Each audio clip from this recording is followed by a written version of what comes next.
Environmental സ്റ്റഡീസിലെ unit 4 ആണ് ഇന്ന് നമ്മൾ ഡിസ്കസ് ചെയ്യാൻ പോകുന്നത്. വളരെ പ്രധാനപ്പെട്ട ഒരു യൂണിറ്റാണ് unit 4. Land and water resources എന്നാണ് നമ്മുടെ യൂണിറ്റിൻ്റെ പേര്. അപ്പോൾ നമുക്ക് നമ്മൾ സെഷൻ ആരംഭിക്കാം അല്ലേ. മനുഷ്യനെ നമുക്കറിയാം, പ്രപഞ്ചത്തിൽ ഒരുപാട് ഗ്രഹങ്ങളുണ്ട് അല്ലേ. എല്ലാ ഗ്രഹങ്ങളിലും മനുഷ്യനുണ്ടോ? മനുഷ്യൻ പോട്ടെ, ജീവികളുണ്ടോ? ജീവനുണ്ടോ? ഉണ്ടാവണം, ഉണ്ടാവാതിരിക്കാം, ഉണ്ടാവാം, നമുക്കറിയില്ല. പക്ഷെ ഭൂമിയിലുണ്ട് അല്ലേ. ഭൂമിയിൽ എന്തുകൊണ്ടാണ് ജീവൻ നിലനിൽക്കുന്നത്? ഭൂമിയിൽ ജലമുണ്ട്, മണ്ണുണ്ട്. ഈ ജലവും മണ്ണും ഉള്ളതുകൊണ്ട് പല വൃക്ഷങ്ങളുണ്ട്, ജീവജാലങ്ങളുണ്ട്. അപ്പോൾ ഭൂമിയിൽ ജീവൻ നിലനിൽക്കാനുള്ള പ്രധാനപ്പെട്ട 2 resources ആണെന്ത്?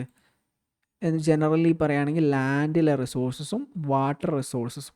Land resources and water resources. അപ്പോൾ നമുക്ക് നോക്കാം അല്ലേ, എന്താണ് ലാൻഡ് റിസോഴ്സസ്, ലാൻഡ്, മണ്ണ്, അതുപോലെ തന്നെ വാട്ടർ റിസോഴ്സസ് എന്നൊക്കെ നമുക്ക് നോക്കാം. ഓക്കെ. മനുഷ്യന് ജീവിക്കാൻ, മനുഷ്യന് മാത്രമല്ല മൃഗങ്ങൾക്കാണെങ്കിലും സസ്യങ്ങൾക്കാണെങ്കിലും ഇഴജന്തുക്കൾക്കാണെങ്കിലും ജീവിക്കാൻ എന്താവശ്യമാണ്? വെള്ളം ആവശ്യമാണ്. അതേപോലെ തന്നെ മണ്ണും ആവശ്യമാണ് അല്ലേ. മണ്ണ്, ഇത് രണ്ടും നോക്കുകയാണെങ്കിൽ വെള്ളത്തെയും നമുക്ക് മണ്ണിനെയും നമുക്ക് പരിശോധിക്കുകയാണെങ്കിൽ, വെള്ളം എന്ന് പറയുന്നത് റിന്യൂവബിൾ റിസോഴ്സാണ് അല്ലേ. ഭൂമിയിലേക്ക് അല്ലെങ്കിൽ കടലിൽ വെള്ളം ഉണ്ടായിരിക്കും. ഇതെന്ത് ചെയ്യും?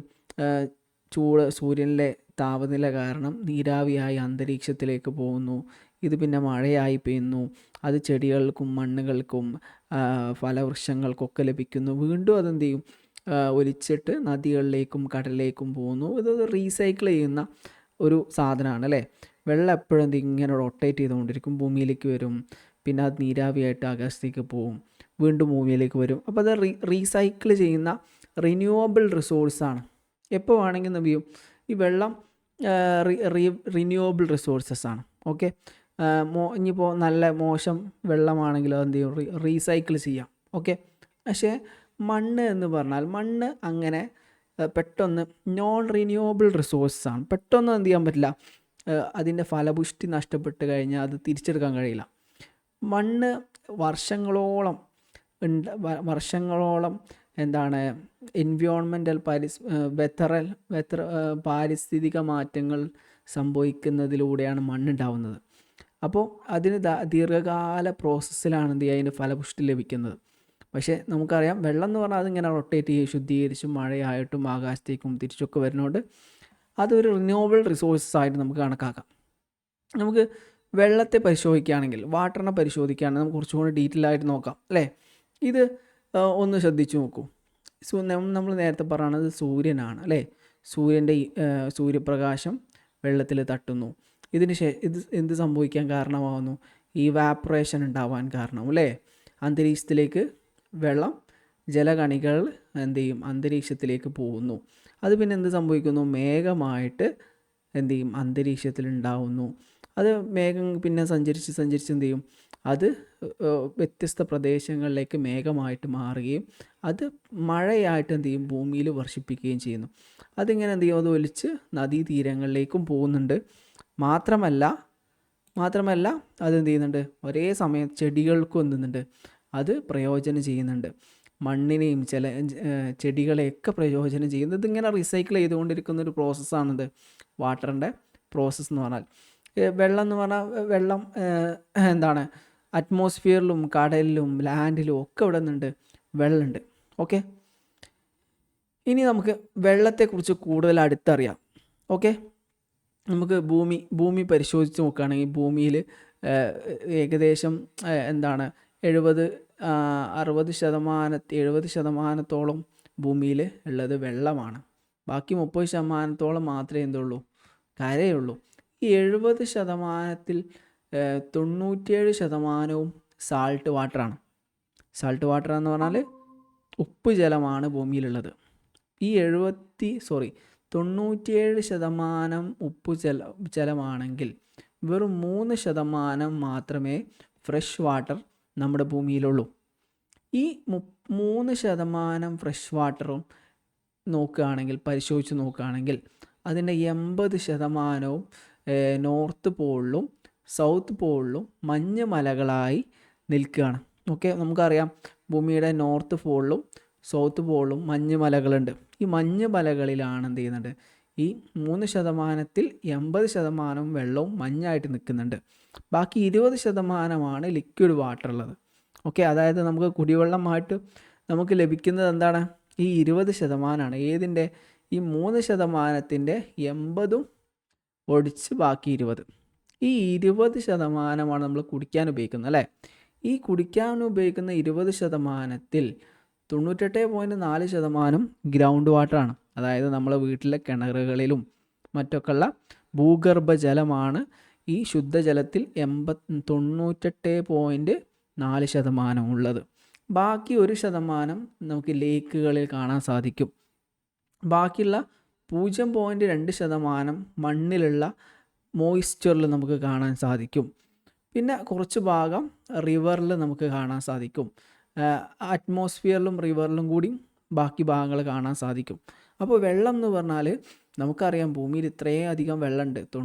ഏകദേശം 70% വെള്ളമാണ്. പക്ഷേ ഈ വെള്ളം പൂർണ്ണമായി നമുക്ക് ഉപയോഗിക്കാൻ പറ്റില്ല. നമുക്ക് ഉപയോഗിക്കാൻ പറ്റിയ ശുദ്ധമായ വെള്ളം വെറും 3% പ്രപഞ്ചത്തിൽ ഈ ഭൂമിയിലുള്ളൂ.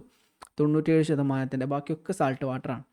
അതിൽ ഈ 3%-ൻ്റെ വെറും 20% മാത്രമേ നമുക്ക് എന്ത് ചെയ്യാൻ പറ്റുള്ളൂ, ഉപയോഗിക്കാൻ പറ്റുന്ന രീതിയിൽ ഭൂഗർഭ ജലമായിട്ടുള്ളൂ. ഓക്കെ, അപ്പോൾ അതിൻ്റെ ഒരു പ്രത്യേകത നമ്മൾ മനസ്സിലായല്ലോ. അപ്പോൾ വെള്ളത്തിനെ കുറിച്ച് നമ്മൾ അടുത്തറിഞ്ഞു. ഓക്കെ, അപ്പോൾ ഇനി നമുക്ക് നോക്കാം. അപ്പോൾ ഭൂമിയിൽ ഇനി മണ്ണിനെ കുറിച്ച് നമുക്ക് നോക്കാം അല്ലേ. സോയിൽ, മണ്ണുണ്ടാവുന്നത് എങ്ങനെയാണ്? മണ്ണ് ഉണ്ടാകാൻ വേണ്ടി ചില പഴയ കാലത്ത് ഭൂമിയിൽ നമുക്കറിയാം മനുഷ്യനൊന്നും ഇല്ലായിരുന്നു അല്ലേ.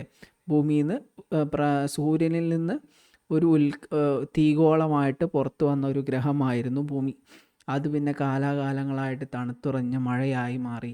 മഴ പെയ്ത് അങ്ങനെ എന്ത് ചെയ്യണം, പിന്നെ അതിൽ അഗ്നിപർവ്വത സ്ഫോടനങ്ങൾ ഉണ്ടായി. അങ്ങനെ കുറേ കാലത്തിന് ശേഷമാണ് നമ്മൾ ഇന്ന് കാണുന്ന ഭൂമി ഉണ്ടായത്. അപ്പോൾ ഭൂമിയിൽ അഗ്നിപർവ്വത സ്ഫോടനങ്ങളും മറ്റൊക്കെ ഉണ്ടായ സമയത്ത് അതിൽ നിന്ന് വരുന്ന ലാവകൾ പാറകളായിട്ട് കെട്ടിക്കിടക്കാൻ തുടങ്ങി. ഇങ്ങനെ ഈ പാറകളിൽ വന്ന ബയോളജിക്കൽ കെമിക്കൽ റിയാക്ഷൻസ് കാരണമാണ് എന്ത് ചെയ്തത്, പിന്നീട് മണ്ണുണ്ടായത്. ഓക്കെ, ഇപ്പോൾ പഴയ കാലത്ത് എന്ത് ചെയ്തു, പഴയ കാലം അതിന് ശേഷം വർഷങ്ങൾ മുമ്പുണ്ടായിരുന്ന ഒരു കാലാവസ്ഥ, ഒരു കാലഘട്ടത്തിൽ നമ്മളെ മണ്ണ് ഇങ്ങനെയായിരുന്നു ഉണ്ടായിരുന്നത്. പിന്നെ കുറേ കാലം കഴിഞ്ഞപ്പോൾ എന്ത് ചെയ്തു, ഭൂമി ഇങ്ങനെയായി മാറി. പിന്നെ ഇന്ന് നമുക്ക് നോക്കുമ്പോൾ നമ്മളെ ഭൂമിയുടെ മണ്ണ് ഈ അവസ്ഥയാണ്. ഓക്കെ, ഭൂമിക്കടിയിലേക്ക് പോകുന്നതിനനുസരിച്ച് ഇത് നമുക്ക് വ്യക്തമായിട്ട് കാണാൻ സാധിക്കും. നമ്മുടെ ഭൂമിയിൽ നമ്മുടെ കാലാവസ്ഥ, ചൂട്, തണുപ്പ്, ഇതിൻ്റെയൊക്കെ എഫക്റ്റ് കാരണം, തണുപ്പ്, കാറ്റ്, ഇതൊക്കെ കാരണം മണ്ണിൽ വരുന്ന പല ഫിസിക്കലി വെതറിങ് ഉണ്ടാവുന്നത് കാരണം എന്തുണ്ടാവും, മണ്ണിൻ്റെ ഉൽപ്പാദനത്തിൽ മണ്ണുണ്ടാവും. അതേപോലെ തന്നെ പലതരത്തിലുള്ള കെമിക്കൽ റിയാക്ഷൻസ് കാരണം എന്തുണ്ടാവും, മണ്ണ് രൂപപ്പെടുന്നുണ്ട്. അതുപോലെ ബയോളജിക്കൽ ഫോർമേഷൻ കാരണം മണ്ണ് രൂപപ്പെടുന്നു. ഓക്കെ, അപ്പോൾ ഭൂമിയിൽ വളരെ ഇതിലൂടെ മനസ്സിലാക്കാൻ പറയുന്നത് വെറും വർഷങ്ങളല്ല, മില്യൺ കണക്കിന് വർഷങ്ങൾ എടുത്തിട്ടാണ് എന്ത് ചെയ്യുന്നത്, ഈ മണ്ണ് രൂപപ്പെടുന്നത് നമുക്ക് മനസ്സിലാക്കാൻ കഴിയും. വെള്ളം പോലെയല്ല അത്. മണ്ണ് നശിച്ചു പോയി കഴിഞ്ഞാൽ പിന്നെ ഒരിക്കലും എന്ത് ചെയ്യാൻ പറ്റില്ല, നമുക്കതിനെ പുനഃസൃഷ്ടിക്കാൻ വലിയ ബുദ്ധിമുട്ടാണ്. മനുഷ്യന് മണ്ണ് എന്ന് പറഞ്ഞാൽ മനുഷ്യനും എന്ത് ചെയ്യുന്നുണ്ട്, മണ്ണ് സോയിൽ തന്നെ എന്ത് ചെയ്യുന്നു, പരമാവധി യൂസ് ചെയ്യുന്നുണ്ട്. നമുക്ക് ഏതൊക്കെ മേഖലയിലാണ് ഇന്ന് നമുക്കറിയാം, വ്യവസായ വിപ്ലവം 18-ാം നൂറ്റാണ്ടിന് ശേഷം എന്ത് ചെയ്തു, വ്യവസായ വിപ്ലവം ഉണ്ടായി. ഇതിന് ശേഷം യൂറോപ്പിൽ മാത്രമല്ല ഇന്ത്യയുടെ വ്യത്യസ്ത ഭാഗങ്ങളിൽ എന്ത് സംഭവിച്ചു, വ്യവസായങ്ങൾ വളർന്നു വന്നു. ഈ വ്യവസായ മേഖലയുടെ വളർച്ച കാരണം എന്ത് ചെയ്ത്, മണ്ണിന് ഒരുപാട് ദോഷങ്ങൾ വന്നിട്ടുണ്ട്. മണ്ണിന് മാത്രമല്ല വെള്ളത്തിനും ധാരാളം മലിനീകരണം പോലുള്ള ഒരുപാട് പ്രശ്നങ്ങൾ വന്നിട്ടുണ്ട്. അപ്പോൾ ഏതൊക്കെ പ്രശ്നങ്ങളാണ് നമുക്ക് നോക്കാം. ഓക്കെ, മണ്ണിനെ ബാധിച്ച പ്രധാനപ്പെട്ട പ്രശ്നങ്ങൾ ഏതൊക്കെയാണ്? ഓക്കെ, അപ്പോൾ മണ്ണിനെ ഇൻറ്റൻസീവ് അഗ്രികൾച്ചർ പഴയ കാലം മുതൽ നമുക്ക് അപ്പോൾ നമ്മൾ പഴയ കാലത്തൊക്കെ അടിമ ഉടമ സമ്പ്രദായം, ജന്മി കുടിയാൻ സമ്പ്രദായമൊക്കെ ഉണ്ടായിരുന്നു. നമുക്ക് ബ്രിട്ടീഷുകാരൊക്കെ ഉണ്ടായിരുന്ന കാലത്ത് മുമ്പൊക്കെ ഇവിടെ ജന്മിമാരൊക്കെ ഉണ്ടായിരുന്നു, അവരെ കൊണ്ട് കൃഷിയൊക്കെ പിരിച്ചിരുന്നു എന്നൊക്കെ നമ്മൾ പഠിച്ചിരുന്നല്ലോ അല്ലേ. അപ്പോൾ ജന്മി കുടി ആ കാലഘട്ടത്തിൽ അമിതമായ കൃഷി ഉണ്ടായിരുന്നു. പിന്നെ കുറേ കാലം കഴിഞ്ഞ ശേഷം വീണ്ടും ഇന്ത്യ സ്വാതന്ത്ര്യം കിട്ടിയതിന് ശേഷം വീണ്ടും എന്ത് ചെയ്തു, പലതരത്തിലുള്ള കൃഷി രീതികളും ബ്രിട്ടീഷ് ഇന്ത്യ എന്ത് ചെയ്തു, ഗ്രീൻ റവല്യൂഷൻ എന്ന് പറഞ്ഞ പദ്ധതി ആവിഷ്കരിച്ചു. അതിൻ്റെയൊക്കെ ഭാഗമായിട്ട് കൃഷി ഇൻറ്റൻസീവ് അഗ്രികൾച്ചർ ഇന്ത്യയിലുണ്ടായി.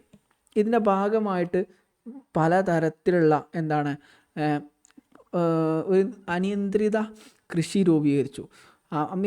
അമിതമായിട്ടും മരങ്ങളും അതുപോലെ ചെടികളും വെട്ടി നശിപ്പിക്കാൻ തുടങ്ങി. ഈ ഗ്രീൻ റവല്യൂഷന് ഭാഗമായിട്ട് രാസവളങ്ങളും കീടനാശിനികളും ഭൂമിയിൽ ഉപയോഗിച്ചു. ഇത് കാരണം എന്ത് ചെയ്തു, മണ്ണ് നശിച്ചു പോയി. അതൊരു മണ്ണ് നശിക്കാണ്ടായ പ്രധാനപ്പെട്ടൊരു കാരണമാണ് കൃഷി. ഓക്കെ, കൃഷി എന്ന് പറഞ്ഞാൽ കൃഷി നല്ലതാണ്, പക്ഷേ കൃഷിക്ക് വേണ്ടി ചെയ്ത തെറ്റായ രീതികൾ കാരണം മണ്ണിൻ്റെ ഫലപുഷ്ടി നഷ്ടപ്പെട്ടു പോയി. ഇനി മറ്റൊന്നാണിത് ഡീഫോറസ്റ്റേഷൻ. ഡീഫോറസ്റ്റേഷൻ എന്ന് പറഞ്ഞാൽ മരങ്ങൾ വെട്ടി നശിപ്പിക്കാം.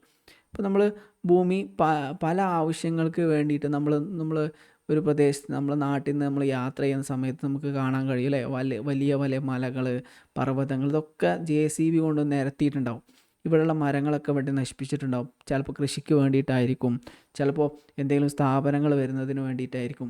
പക്ഷേ ഈ ഡീഫോറസ്റ്റേഷൻ കാരണം എന്ത് ചെയ്യുന്നുണ്ട്, ഇന്ത്യയിലും മരങ്ങൾ വെട്ടി നശിപ്പിക്കുന്നുണ്ട്. ഈ മരങ്ങൾ വെട്ടി നശിപ്പിക്കുന്നത് കാരണം മണ്ണിൻ്റെ ക്വാളിറ്റി നഷ്ടപ്പെടുക ചെയ്യുന്നു. ഭൂമിയിൽ മരങ്ങളില്ലാതായി കഴിഞ്ഞാൽ ഈ വെള്ളം എന്ത് ചെയ്യില്ല, ഭൂമിയിൽ നിലനിൽക്കില്ല. അപ്പോൾ മണ്ണൊലിപ്പ് ഉണ്ടാവും, പലതരത്തിലുള്ള പ്രശ്നങ്ങൾ ഉണ്ടാവും. ഇനി ഇൻഡസ്ട്രിയലൈസേഷൻ ആൻഡ് അർബണൈസേഷൻ. മണ്ണ് മലിനീകരണത്തിൻ്റെ പ്രധാനപ്പെട്ട മറ്റൊരു കാരണമാണത് വ്യവസായവൽക്കരണവും നഗരവൽക്കരണവും. വ്യവസായവൽക്കരണം, ഇപ്പോൾ നമ്മൾ നേരത്തെ പറഞ്ഞു, വ്യവസായങ്ങൾ വളർന്നു വരാൻ തുടങ്ങി. ഒരു പ്രദേശത്ത് വ്യവസായങ്ങൾ വളർന്നു വന്നു. അപ്പോൾ ഈ വ്യവസായങ്ങൾ വളർന്നു വന്നതിന് ശേഷം അതിന് ചുറ്റും എന്ത് ചെയ്യും, ഒരുപാട് ആൾക്കാർ അങ്ങോട്ട് മൈഗ്രേറ്റ് ചെയ്യും. ഗ്രാമങ്ങളിൽ നിന്നൊക്കെ അങ്ങോട്ട് എന്ത് ചെയ്യും, ആൾക്കാർ മൈഗ്രേറ്റ് ചെയ്യും. അപ്പോൾ അതിന് ചുറ്റും ആൾക്കാർ എന്ത് ചെയ്യും, കുറേ ആൾക്കാർ താമസിക്കും. അപ്പോൾ അതെന്തിന് കാരണമാവും, അത് നഗരമായി മാറാൻ കാരണമാവും. നഗരമായി മാറുന്ന സമയത്ത് അവിടെ ജനസംഖ്യ കൂടും, പൊല്യൂഷൻ ഉണ്ടായിരിക്കും, മലിനീകരണം കൂടും, പിന്നെ ജനസാന്ദ്രത കൂടും, ആളുകൾക്ക് താമസം ഉണ്ടാവില്ല, താമസിക്കാൻ സൗകര്യം ഉണ്ടാവില്ല. അപ്പോൾ ചേരി പ്രദേശങ്ങൾ വളർന്നു വരും. അങ്ങനെ മലിനീകരണവും കാരണം എന്ത് സംഭവിക്കും, ഈ നഗരങ്ങളിലെ പലതരത്തിലുള്ള മാലിന്യങ്ങൾ തള്ളുന്നത്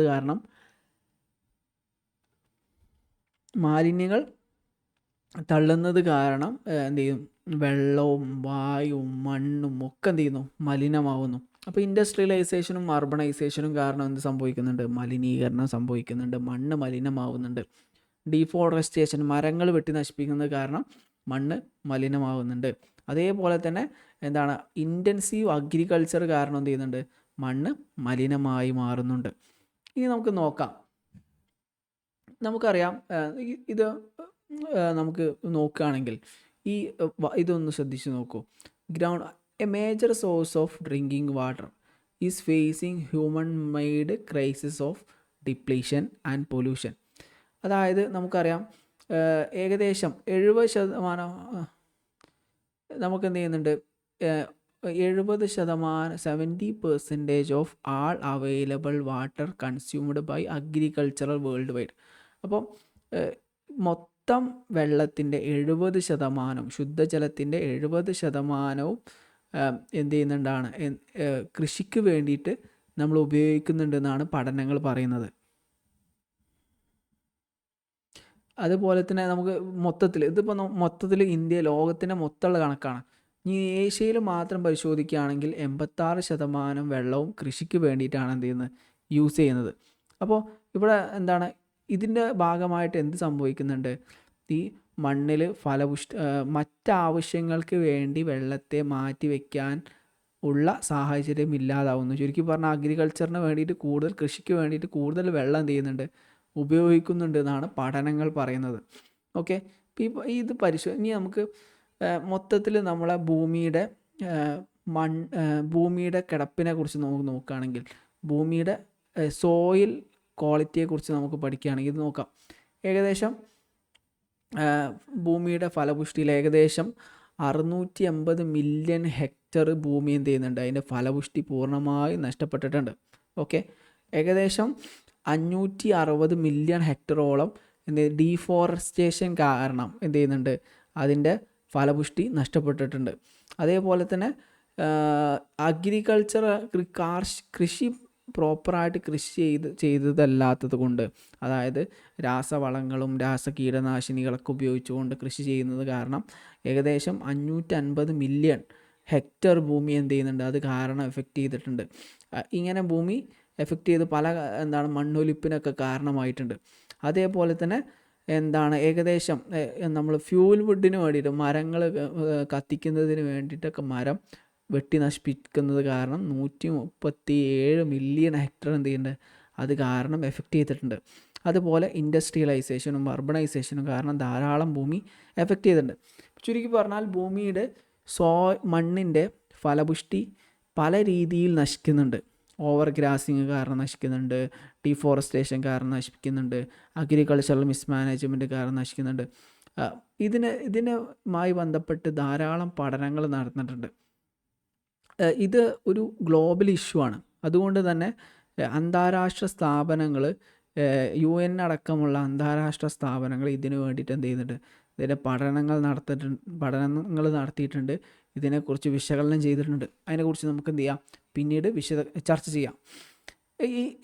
ഈ അമിതമായിട്ട് ഈ ഭൂമിയെയും മണ്ണിനെയും അതുപോലെ തന്നെ വെള്ളത്തെയും ചൂഷണം ചെയ്ത് കഴിഞ്ഞാൽ അതിൻ്റെ എഫക്റ്റ് എന്തായിരിക്കും? നമ്മൾ അമിതമായിട്ട് വെള്ളം ദുരുപയോഗം ചെയ്തു, മണ്ണിൻ്റെ ഫലപുഷ്ടി അമിതമായി നഷ്ടപ്പെടുത്തി. വെള്ളം മലിനമാക്കുക എന്നുള്ള ഉദ്ദേശം എന്താണ്? മലിനീകരണം, ഫാക്ടറിയിൽ നിന്നുള്ളൊക്കെ വേസ്റ്റ്, പലതരത്തിലുള്ള പ്ലാസ്റ്റിക് മാലിന്യങ്ങൾ, ഇതൊക്കെ വെള്ളത്തിൽ തള്ളുന്നത് കാരണം എന്ത് സംഭവിക്കുന്നു? അതേപോലെ തന്നെ അമിതമായിട്ട് മരങ്ങൾ വെട്ടി നശിപ്പിക്കുന്നത് കൊണ്ട് എന്ത് സംഭവിക്കുന്നു? ഇതുകൊണ്ട് ഉണ്ടാവാൻ പോകുന്ന 2 കാര്യങ്ങളാണ്. ഒന്ന്, ഫ്ലഡ് ഉണ്ടാവുന്നു. ഫ്ലഡ് ഉണ്ടാവൽ എങ്ങനെയാണ്? ഈ ചെടികളും മരങ്ങളും വെള്ളത്തിൻ്റെ ഒഴുക്കിനെ തടയുന്നുണ്ട്. വെള്ളത്തെ പിടിച്ചിട്ട് എന്ത് ചെയ്യും, ഭൂമിയിലേക്ക് ആഴ്ത്തി ഇറക്കാൻ വേണ്ടിയിട്ട് മരങ്ങൾ സഹായിക്കുന്നുണ്ട്, അതിൻ്റെ വേരുകൾ സഹായിക്കുന്നുണ്ട്. അപ്പോൾ ഒരു മഴ പെയ്യുന്ന സമയത്ത് അതിൻ്റെ വേരുകളിലൂടെ വെള്ളം എന്ത് ചെയ്യുന്നുണ്ട്, ഭൂമിയിലേക്ക് ഇറങ്ങുന്നുണ്ട്. എന്നാൽ മരങ്ങൾ വെട്ടി നശിപ്പിച്ചത് കാരണം ഈ ഭൂമിയിലേക്ക് വെള്ളം ഇറങ്ങാതെ വരികയും ഇത് ഒലിച്ചു പോവുകയും ചെയ്യും. ഇങ്ങനെ എന്തിന് കാരണമാവുന്നുണ്ട്? ഇന്ത്യയിൽ ഇന്ന് ലോകത്തിൽ തന്നെ എന്നിട്ട് പല പ്രാവശ്യം ധാരാളം ഫ്ലഡുകൾ വന്നിട്ടുണ്ട്. ഓക്കെ, ഈ ഫ്ലഡിൻ്റെ പ്രധാനപ്പെട്ട കാരണം എന്താണ്? മരങ്ങൾ വെട്ടി നശിപ്പിക്കലാണ്. ഇനി മറ്റിങ്ങനെ അമിതമായിട്ട് മരങ്ങൾ വെട്ടി നശിപ്പിക്കുന്നതുകൊണ്ട് മറ്റൊരു പ്രശ്നം എന്താ? ഡ്രോട്ട് ഉണ്ടാവും, ക്ഷാമം ഉണ്ടാവും. ഓക്കെ, അമിതമായിട്ട് മരങ്ങൾ വെട്ടി നശിപ്പിക്കുന്നു. ഇതിലൂടെ മഴവെള്ളം ഇല്ലാതാവുന്നു, ഗ്രൗണ്ട് വാട്ടർ ലെവൽ ഇല്ലാതാവുന്നു. ഇത് ആളുകൾ എന്ത് ചെയ്യുന്നുണ്ട്? ആളുകളുടെ കൃഷി നശിപ്പിക്കുന്നുണ്ട്, ആളുകളുടെ ഉപജീവനമാകെ നശിപ്പിക്കുന്നുണ്ട്, അല്ലേ? അപ്പോൾ 2 പ്രശ്നങ്ങളാണ് ഈ മണ്ണും വെള്ളവും ദുരുപയോഗം ചെയ്ത് കഴിഞ്ഞാൽ, എക്സ്പ്ലോയിറ്റ് ചെയ്ത് കഴിഞ്ഞാൽ, ഓവർ എക്സ്പ്ലോയിറ്റ് ചെയ്ത് കഴിഞ്ഞാൽ ഉണ്ടാവാൻ പോകുന്നത്. വെള്ളം ഒന്നുകിൽ എന്ത് ചെയ്യും, ഫ്ലഡ് ഉണ്ടാവും, അല്ലെങ്കിൽ ഡ്രോട്ട് ഉണ്ടായിരിക്കും. ഇതിൽ നമുക്ക് നിങ്ങളെ പുസ്തകത്തിൽ പരിശോധിച്ചാൽ മനസ്സിലാവും, രാജസ്ഥാനിലെ ഡ്രോട്ടിനെ കുറിച്ചൊക്കെ അതിൽ പറയുന്നുണ്ട്. നിങ്ങൾ എന്ത് ചെയ്യുക, നിങ്ങളെ മെറ്റീരിയലൊക്കെ ഒന്ന് വായിച്ച് നോക്കുക. വായിക്കുന്ന സമയത്ത് അതിനെക്കുറിച്ച് വ്യക്തമായിട്ട് മനസ്സിലാവും. രാജസ്ഥാനിൽ എന്ത് ചെയ്യുന്ന ഡ്രോട്ട് 2000-ഓളം ആളുകൾ, ഏകദേശം 32ഓളം ഡിസ്ട്രിക്റ്റ്, ഏകദേശം 33 മില്യൺ ആളുകളെ എഫക്റ്റ് ചെയ്തിട്ടുണ്ട്. ഏകദേശം 40 മില്യൺ ഒട്ടകങ്ങളെയും മറ്റ് ജീവജാലങ്ങളെയും എഫക്റ്റ് ചെയ്തിട്ടുണ്ട്. ക്രോപ്പുകൾ നശിപ്പിച്ചിട്ടുണ്ട്. എന്ത് കാരണം? ഈ ഡ്രോട്ട് കാരണം, ക്ഷാമം കാരണം. അപ്പോൾ ഇനി നമ്മൾ എന്താ ചെയ്യുക? ഈ മണ്ണ് സംരക്ഷിക്കുക, വെള്ളം സംരക്ഷിക്കുക എന്നത് ഒരു വ്യക്തിയുടെ മാത്രം ഉത്തരവാദിത്തമല്ല. ഓക്കെ, ഇതിനു വേണ്ടിയിട്ട് എന്ത് ചെയ്യണം? ഇത് ഒരു ഗ്ലോബൽ ഇഷ്യൂ ആയതുകൊണ്ട് തന്നെ എല്ലാവരെയും ഉൾക്കൊള്ളിച്ചുകൊണ്ട്, എല്ലാ വിഭാഗത്തെയും ഉൾക്കൊള്ളിച്ചുകൊണ്ടുള്ള ഒരു പ്ലാൻ ആവശ്യമാണ്. ഇതിനു വേണ്ടിയിട്ടുള്ള സൊല്യൂഷൻ ആവശ്യമാണ്. ഇപ്പം വെള്ളം സംരക്ഷിക്കുന്നതിന് വേണ്ടിയിട്ട് നമുക്ക് എന്തെല്ലാം കാര്യങ്ങൾ ചെയ്യാൻ പറ്റും? നമുക്ക് അതിനെക്കുറിച്ച് നോക്കാം, അല്ലേ? നമുക്ക് നോക്കാം. ഈ ചിത്രം നിങ്ങൾ കണ്ടോ? Water harvesting. നമ്മളെ വീട്ടിൽ മഴ പെയ്യുന്നുണ്ട്. ഈ മഴവെള്ളം ഒഴുകി എന്ത് ചെയ്യുന്നുണ്ട്? നദിയിലേക്കും കടലിലേക്കും പോകുന്നുണ്ട്. ഈ വെള്ളം എടുത്തുകൊണ്ട് നമ്മൾ ഗ്രൗണ്ട് വാട്ടർ ഫില്ല് ചെയ്യുകയാണെങ്കിൽ അതായത് നമ്മളെ കിണറുകളും നമ്മളെ ഭൂഗർഭജലവും ഫില്ല് ചെയ്യുകയാണെങ്കിൽ നമുക്ക് പിന്നീട് വെള്ളത്തിൻ്റെ ഭൂഗർഭജലത്തിൻ്റെ അളവ് വർദ്ധിക്കുകയും നമ്മളെ വെള്ളത്തിൻ്റെ ബുദ്ധിമുട്ടില്ലാതാവുകയും ചെയ്യുന്നു. ഈ ചിത്രത്തിലേക്ക് നിങ്ങൾ നോക്കുക, ഇത് കണ്ടോ? പഴയ കാലത്തൊക്കെ വെള്ളം സംരക്ഷിക്കുന്നതിന് വേണ്ടിയിട്ട്, വെള്ളം ശേഖരിക്കുന്നതിന് വേണ്ടി ഉപയോഗിച്ചിരുന്ന ഒരു മെത്തേഡാണെന്ത്? Bamboo drip irrigation. ഈ നോർത്ത് ഈസ്റ്റേൺ ഇന്ത്യയിൽ ഇന്നും ഉപയോഗിക്കുന്ന ഒരു മെത്തേഡാണ്. വെള്ളം എന്ത് ചെയ്യുന്നുണ്ട്? മുളകൾ ഉപയോഗിച്ചുകൊണ്ട് എന്ത് ചെയ്യുന്നുണ്ട്? വെള്ളം ഒഴുക്കി കൃഷി സ്ഥലങ്ങളിലേക്ക് കൊണ്ടുവരുന്നു. അതുപോലെ ഇത് നദീതീരങ്ങളിലേക്കൊക്കെ എന്ത് ചെയ്യുന്നുണ്ട്?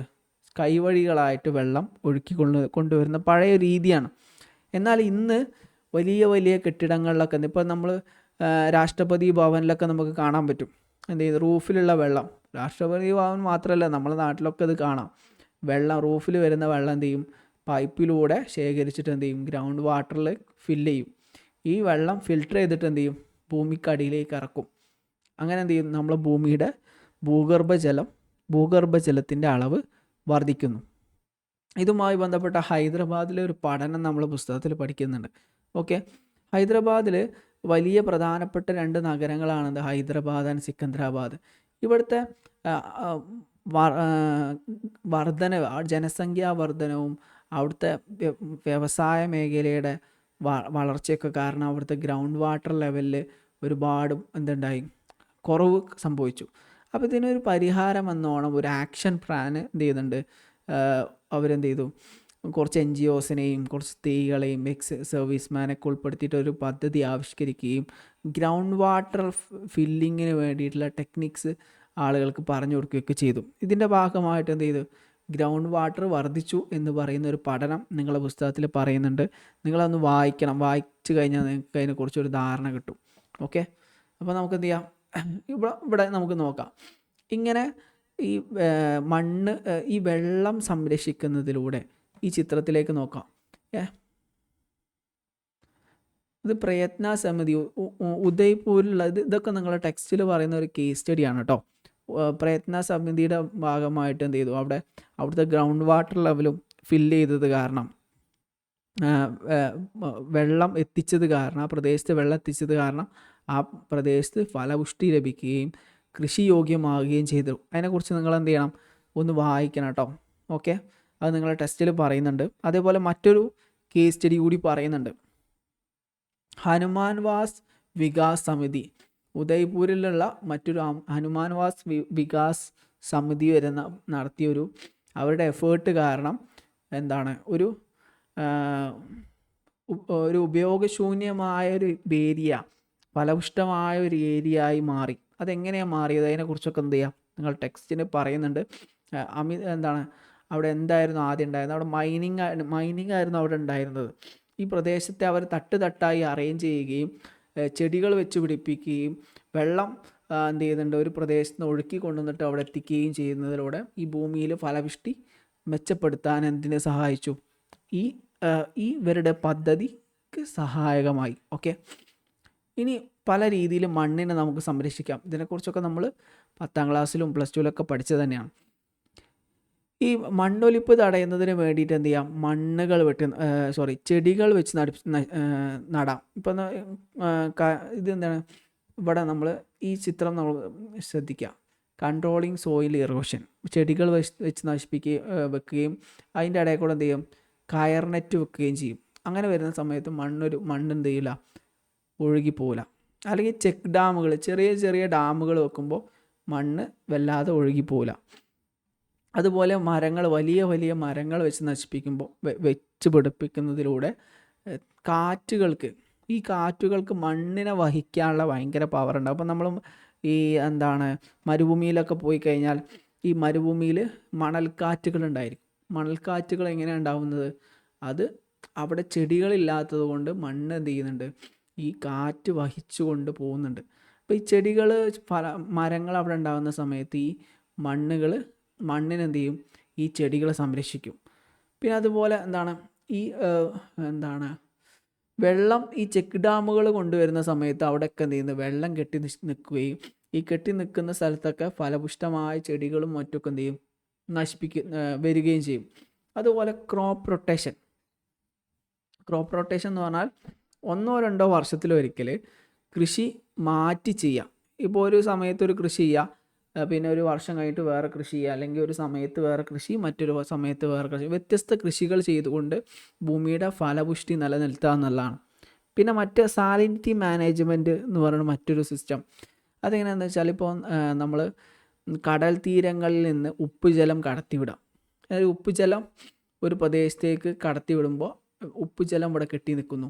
ഈ ഉപ്പുജലത്തിലുണ്ടാവുന്ന ജലം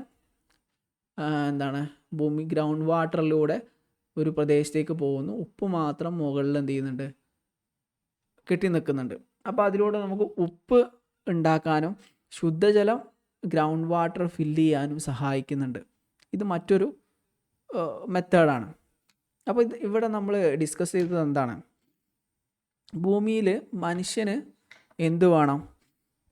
ജലവും മണ്ണും അതുമായി ബന്ധപ്പെട്ട ഒരു ജീവിതമാണ് മനുഷ്യനുള്ളത്. ജലവും മണ്ണും ഇല്ലെങ്കിൽ മനുഷ്യന് എന്ത് ചെയ്യാൻ പറ്റില്ല, ജീവിക്കാൻ പറ്റില്ല. ചെടികൾ, ഫലപുഷ്ടമായ ചെടികൾ വളരണമെങ്കിൽ എന്ത് വേണം? മണ്ണ് വേണം, വെള്ളം വേണം. അപ്പോൾ മണ്ണിനെയും വെള്ളത്തെയും എങ്ങനെ സംരക്ഷിക്കാമെന്നാണ് നമ്മൾ ഈ പാഠത്തിൽ വിശദീകരിച്ചത്. അതിന് പല മെത്തേഡുകൾ നമ്മൾ പറഞ്ഞിട്ടുണ്ടായിരുന്നു. മണ്ണൊലിപ്പ് തടയാൻ വേണ്ടിയിട്ട് ചെക്ക് ഡാമുകൾ, വിൻഡ് ബ്രേക്കുകൾക്ക് വേണ്ടി ചെടികൾ വെച്ച് നശിപ്പിക്കുക, വെച്ച് പിടിപ്പിക്കുക, അതുപോലെ പല മെത്തേഡുകൾ. ഇതേപോലെ തന്നെ പല കേസ് സ്റ്റഡികളും നമ്മൾ ഡിസ്കസ് ചെയ്തു. അപ്പോൾ ഇത് വളരെ സിമ്പിളാണ്. ഗ്രൗണ്ട് വാട്ടർ ലെവൽ എങ്ങനെ ഫില്ല് ചെയ്യാമെന്നൊക്കെ പറഞ്ഞിട്ട് നമ്മൾ ഉദാഹരണങ്ങളൊക്കെ പറഞ്ഞു.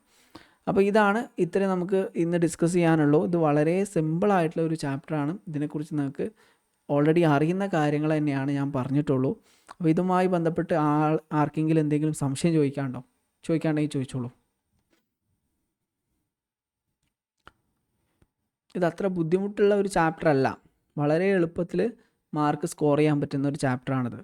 ഇത് നമ്മളെ ചുറ്റുപാടുള്ള കാര്യങ്ങൾ തന്നെ ആയതുകൊണ്ട് നമുക്ക് എന്ത് ചെയ്യാം, വളരെ ഈസി ആയിട്ട് ഇതിന് ചോദ്യങ്ങൾക്ക് ഉത്തരം എഴുതാൻ സാധിക്കും. ഇവിടെ നിങ്ങൾ ഇതിൻ്റെ മെറ്റീരിയൽ ഞാൻ എന്ത് ചെയ്യും, ഗ്രൂപ്പിൽ അപ്ലോഡ് ചെയ്യും, സൈറ്റിൽ അപ്ലോഡ് ചെയ്യും. ആ സമയത്ത് നിങ്ങൾ മെറ്റീരിയൽ വായിക്കുക. ഇതിൽ ഞാൻ കുറച്ച് കേസ് സ്റ്റഡികൾ പറഞ്ഞിട്ടുണ്ടല്ലോ, ആ കേസ് സ്റ്റഡികൾ നിങ്ങൾ എന്ത് ചെയ്യുക, വായിച്ച് നോക്കുക. പിന്നെ ഈ വെള്ളം സംരക്ഷിക്കുന്നതിന് വേണ്ടി, അതുപോലെ മണ്ണ് സംരക്ഷിക്കുന്നതിന് വേണ്ടിയുള്ള മെത്തേഡുകൾ ഏതൊക്കെയാണ് പറഞ്ഞിട്ടുള്ളത് നോക്കുക. അത്ര തന്നെയാണ് ഇതിൽ പറയാനുള്ളൂ. അപ്പോൾ ഇന്നത്തെ ക്ലാസ് നമുക്ക് വൈൻഡപ്പ് ചെയ്യാം. നിങ്ങൾക്ക് എന്തെങ്കിലും സംശയങ്ങളുണ്ടെങ്കിൽ ചോദിക്കാം.